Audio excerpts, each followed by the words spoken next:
The Department of Social Development is considering introducing a universal basic income grant for unemployed South Africans between the ages of 18 and 59. Social Development Minister Lindiwe Zulu says the grant is meant to help alleviate hunger and poverty in the country.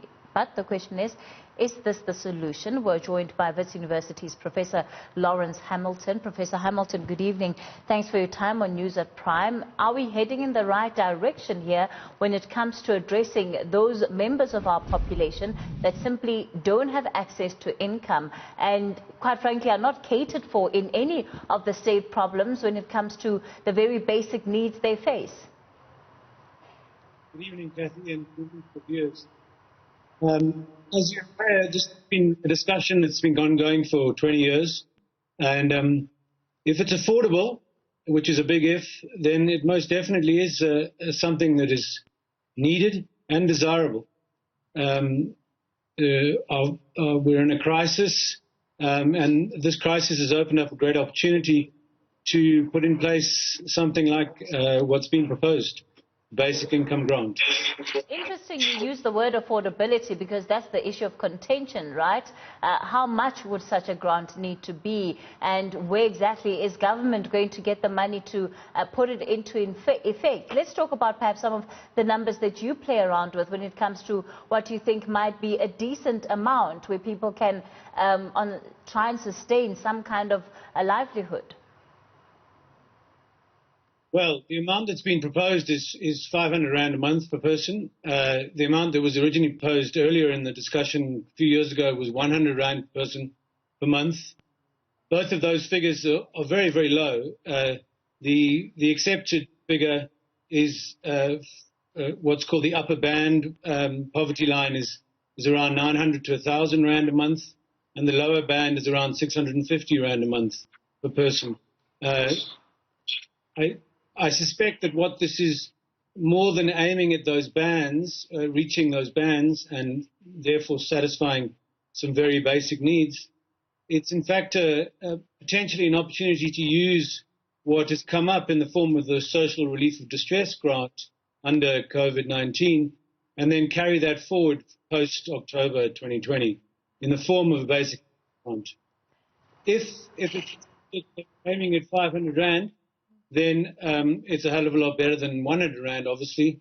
But it isn't something that's going to lift people out of poverty on its own.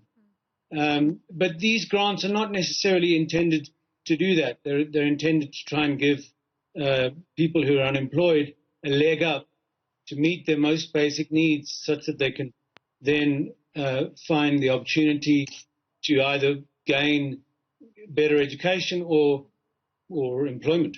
All right. We almost know what the benefits of having such a grant would be. What happens if we don't have this grant? What are the repercussions and the consequences then? So, what is the consequence of this COVID crisis, but also as a consequence of very poor growth and not very good social development structures for the last 20 years at least? What we've had is an increase in inequality, a control of extreme poverty, but effectively an increase in poverty since more or less 2011. There was a decrease between 2003 to 2011. There's been an increase since then. So what you're talking about here is an increase in extreme poverty in the country. That is, an increase in people who are unable to satisfy their most basic needs. Can list those for you, but that is people in quite dire distress. How much of some of the figures that you're talking about and the societal issues we're facing are a reflection of the fact that in as much as the country has been able to move forward in some respects, it has only benefited a certain portion of the population, and that in fact there's been a regression for some parts of our country, especially when you look at those poverty numbers and the high inequality rate in this country? Yes, we have infamously had very low growth, and when we've had growth, it has been growth without employment. So effectively what we've been doing is, when we have been growing, is that we haven't been growing our employment figures, and so we haven't been finding means of getting people out of these conditions of dire poverty. So effectively, the state has to step in to address this distributional problem. If you're not able via the market to address this problem, then the state has an obligation not only to the lives of individuals, over which they have a duty of care, but also an obligation to the economy. I mean, one of the reasons that something like this, or something that provides the basis of a welfare state is so vital, is that it provides the possibility for individuals to not be held back so desperately by the need they have to find basic nutrition, to house themselves, to satisfy all of their basic needs, and that with this kind of support can then find means to be economically active members of the population. So we're in a kind of cycle of poverty here that we need to escape.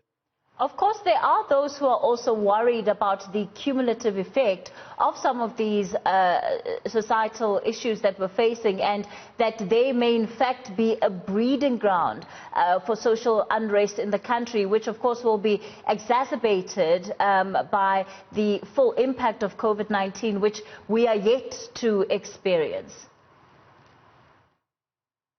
Yes, so, I mean, there's another side to this. First of all, I should have said this at the beginning. This is just a proposal currently. We've got to see whether the likes of the finance minister and the finance part of government will be able to support this initiative by social development. But yeah, it is also a situation in which in a crisis like this, you have to think quite seriously about the possible effects on social unrest that these sorts of crises can potentially generate, and that,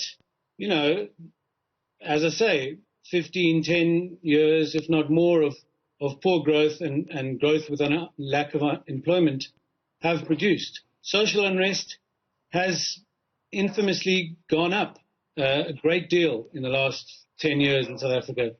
So, yeah, it's an attempt to address that. All right, Professor Lawrence Hamilton, he is with the University of the Witwatersrand. Let's leave it there for tonight. Thanks for your time on News at Prime.